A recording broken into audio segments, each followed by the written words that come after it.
Hello, I am about to inform you about one of the worst blizzards that took place in our history, the infamous blizzard of 1888. It all started January 12, 1888. A blizzard unexpectedly hit the upper Midwest, especially parts of Nebraska and South Dakota. It was a beautiful day. The sky was clear, calm, and had a spring-like warmth. Then in a matter of minutes, the sky darkened and the temperatures dropped to 18 degrees. Vicious winds drove very small snowflakes which covered streets and houses in less than 5 minutes. When the rain is blowing in your face. Overnight temperatures lowered to below 0 degrees with a hard chill of negative 40 degrees.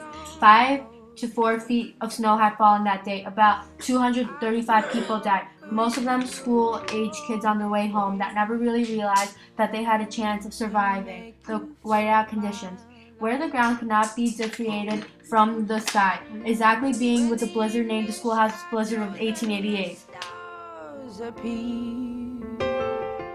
If you may have not known, a blizzard is a severe snowstorm usually accompanied by high winds, blowing snow, and very cold temperatures.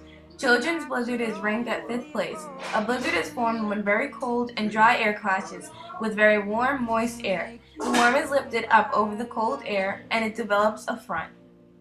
I know you have him in your mind. Oh, yeah. In dangerous situations like this, to keep your family and yourself safe, it's best to stay indoors.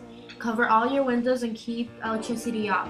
Being outdoors will be the easiest way to catch hypothermia. Covering the windows will keep the vicious winds from breaking the windows.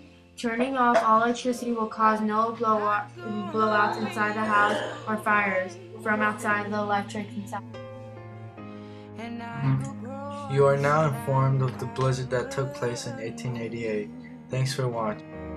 No, there's nothing that I wouldn't do to make you feel my